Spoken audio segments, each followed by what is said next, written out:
তুমুল আলোচিত কোটা সংস্কার আন্দোলন নিয়ে দেশের বিশ্ববিদ্যালয়গুলো উত্তাল। আন্দোলনে সাধারণ শিক্ষার্থীদের উপর হামলার ঘটনায় সামাজিক যোগাযোগ মাধ্যমে নিন্দার ঝড় বইছে। দেশজুড়ে সাধারণ মানুষের পাশাপাশি সাংস্কৃতিক অঙ্গনের বেশ কয়েকজন তারকা সামাজিক যোগাযোগ মাধ্যম ফেসবুকে তাদের নিজেদের ভাবনা ফেসবুক পোস্টের মাধ্যমে তুলে ধরেছেন। কোটা আন্দোলনে ঢাকা বিশ্ববিদ্যালয়ের বেশ কিছু ছাত্রী আহতর ঘটনার প্রতিবাদে চিত্রনায়িকা পরিমণি লিখেছেন, নারীর প্রতি সহিংসতায় আপনার জবান বন্ধ থাকলে আপনি মুনাফিক।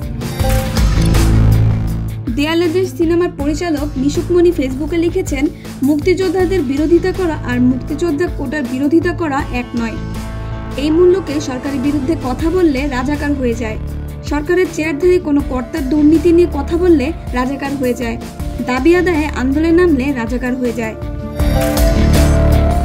একটি প্রশ্ন রেখে চিত্রনায়িকা বুবলি লিখেছেন, শিক্ষার্থীদের রক্ত ঝরবে কেন? শিক্ষার্থীদের ওপর হামলার বেশ কিছু ছবি প্রকাশ করে অভিনেত্রী রুকায়া জাহান চমক লিখেছেন, চিত্ত যেথা ভয়ঙ্কর, উচ্চ যেথা শির, জ্ঞান যেথা মুক্ত, যেথা গৃহের প্রাচীর।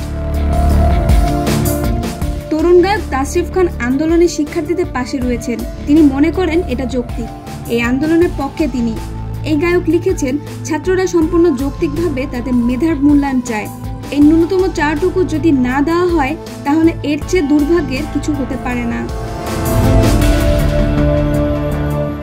মহানগর সিরিজ খ্যাত নির্মাতা আশফাক নিপুণ এক বাক্যের একটি স্ট্যাটাস দিয়ে লিখেছেন, ছাত্রদের পাশে দাঁড়ান। এই স্ট্যাটাসের কমেন্টে কোটা আন্দোলনকারী ছাত্রদের ওপর হামলার একটি ভিডিওর লিঙ্ক শেয়ার করেছেন তিনি। দেশের আলোচিত ইউটিউবার ও অভিনেতা সালমান মুক্তাদির হামলায় আক্রান্ত শিক্ষার্থীদের পাশে দাঁড়ানোর ঘোষণা দিয়েছেন।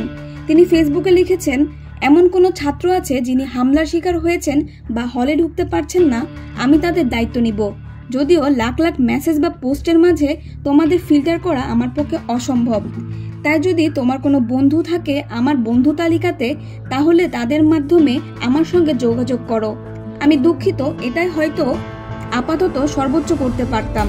যদি তোমাদের কোনো থাকার জায়গা প্রয়োজন হয় বা চিকিৎসা সেবার প্রয়োজন হয়, আমি আছি। মাত্র কিছু ভিডিও দেখলাম যেখানে কিছু ছাত্র তাদের হলে প্রবেশ করতে পারছে না।